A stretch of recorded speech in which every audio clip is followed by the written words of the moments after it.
So I'm Dor. First, we have to share horror stories. So number one horror story, and it's more of a tip. CEO is a bad job. Not only it's a bad job, the title is frightening because like CEO probably wants to sell and is not technical. So it's a bad job, and my practice is to use a co-founder title, much better. I earned my degree at the Technion, so I deserve to speak with engineers about technical stuff. I have two topics. One of them is P99, that's the second one.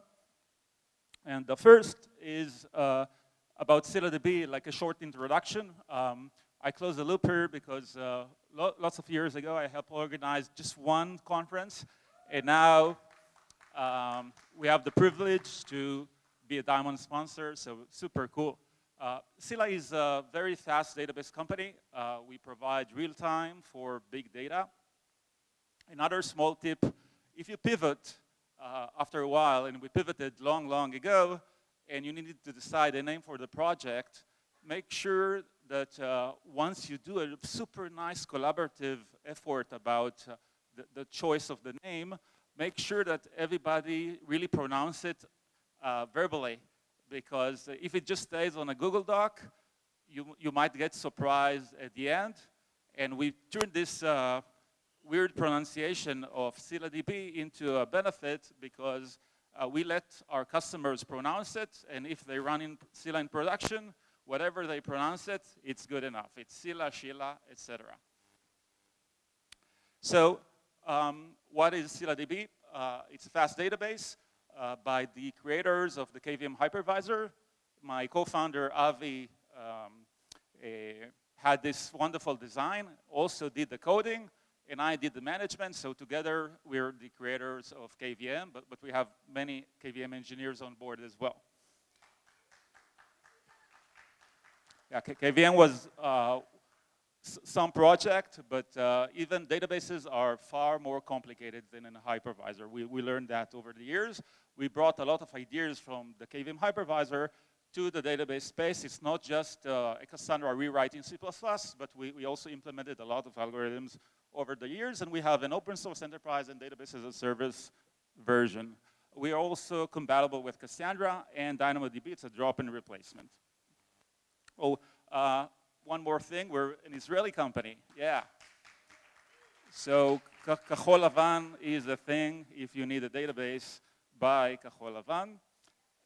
And we also have super interesting demo. In the past years, we changed the design pretty radically, and we have super fast elasticity. So if you need to double the cluster, for example, overnight, we can do that over minutes.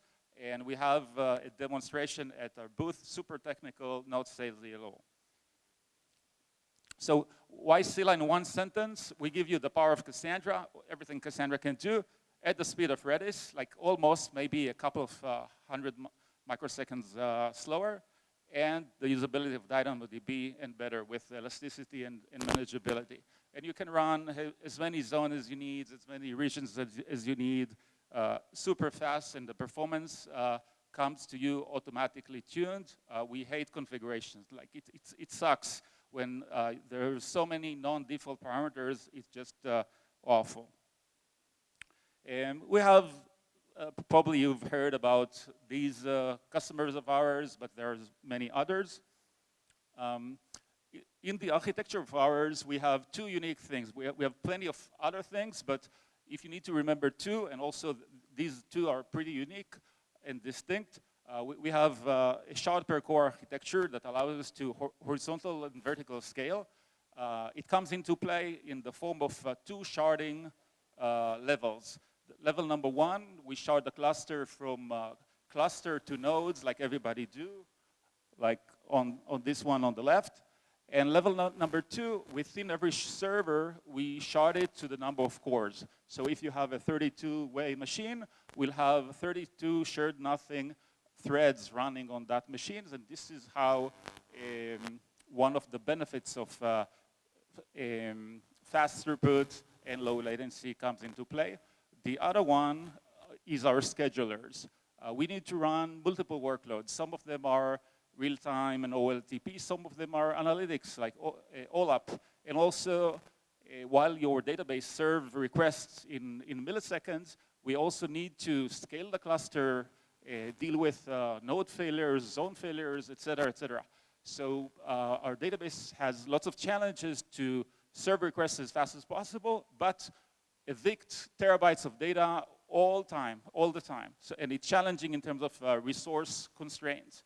So we have CPU and I/O schedulers that pretty much tag every tiny operation that happened in CPU or in the disk, and we make sure that if there is a query, we're going to prioritize it.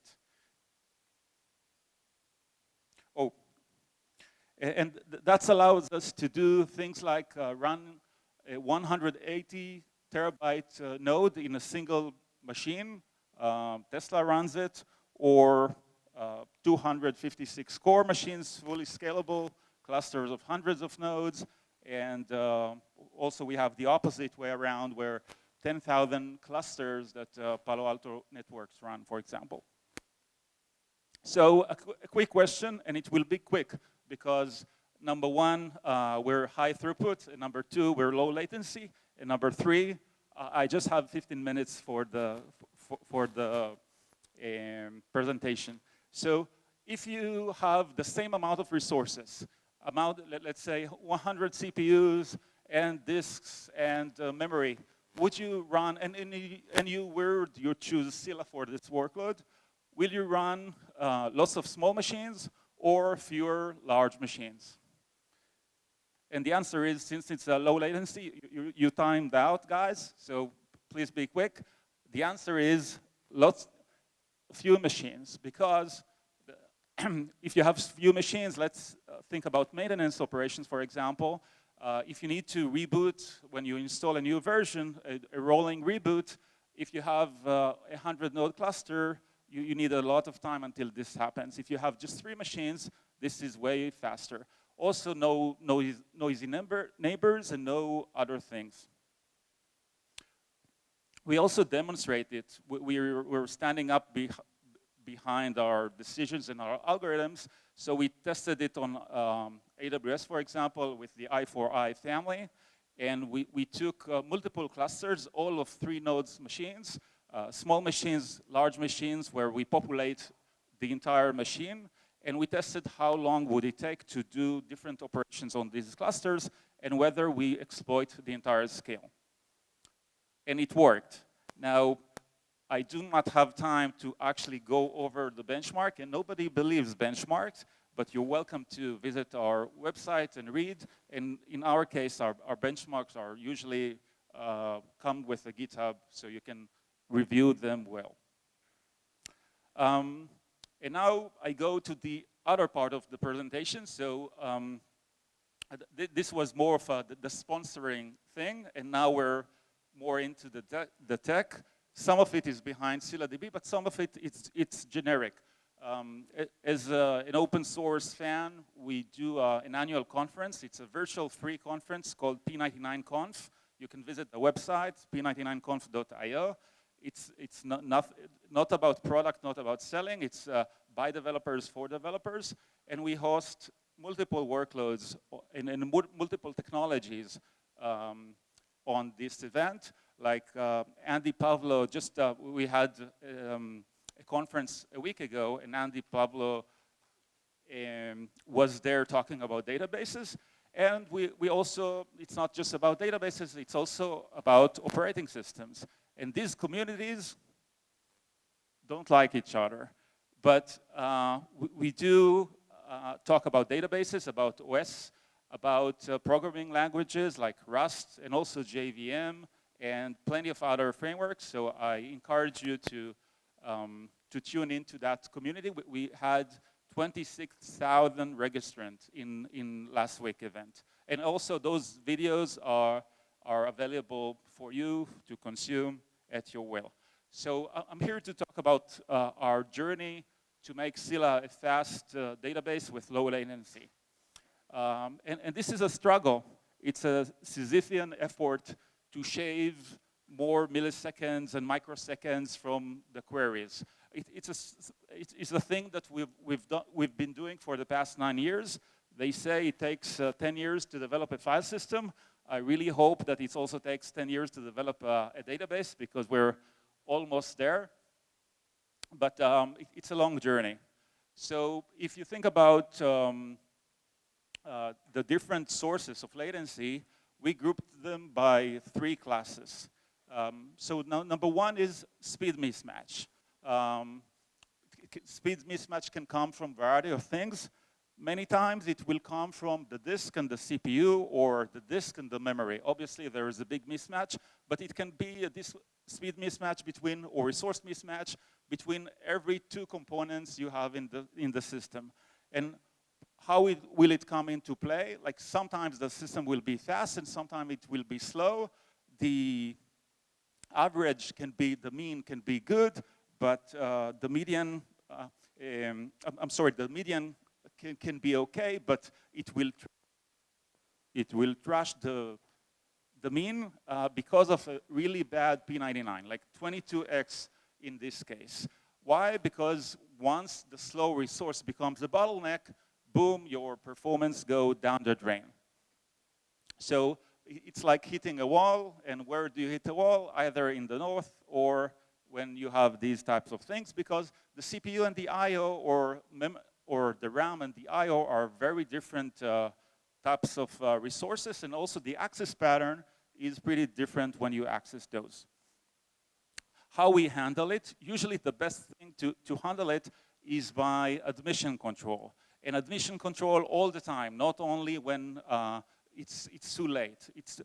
So we admit requests, we make sure that we get some capacity from RAM and some capacity from the disk, and also some from the CPU. And this way we're never overwhelmed when this happens.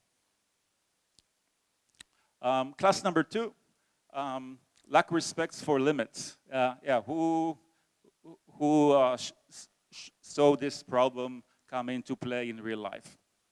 So lack of respect to limits, usually your system will rely on certain assumptions. If those assumptions do not come into play, boom, your latency will suffer, and it needs to adhere these assumptions. In our case, for example, we have a scheduler, a user space scheduler, just our own implementation inside the standard Linux process. And our scheduler has a tick of 250 microseconds. If it gets tasks that do not relinquish the CPU, let's say run in a loop, then they'll block, and the scheduler wouldn't be able to step in and preempt them. So it's a bad condition. How did we handle it? We started measuring them, added a block detector, and we discovered that sometimes the memory allocator is responsible for it, because when it's tough and the memory allocator doesn't have enough memory, it needs to free, and that can be expensive. The I/O system, the cache, even the Linux kernel was a problem, and we contributed work into the Linux XFS file system in order to make it better. This is a before and after picture. So the yellow-orange line is a bad latency graph of how the system behaves long ago before we solved it. And the green one is flatter and lower. That's obviously better. The third one is imperfect isolation. Isolation is important in systems, and it can come into play in a variety of occasions. In our case, we don't use traditional threads and locks, because threads and locks on the left-hand side can be pretty problematic, where a thread holds a lock and multiple threads try to compete, and it trashes your latency, especially with P99. The normal latency can be good, even better, but it can hurt your P99 case. So our design, as I explained before, it's shard per core, so we pin our threads into every CPU. It's also NUMA friendly. We also divide the RAM to every shard, so they have their own RAM, and we also access the disk from that shard as well. So really, there's no reason, isolation is perfect. Now, this is what we do with our own scheduler, and we have lots of information on the website, but you do not need to be a Scylla user in order to suffer from this problem or improve the problem. Normally, the best would be to pin your processes and threads, and also the containers, give them the right pinning and privileges, and you'll be able to improve your performance by a lot.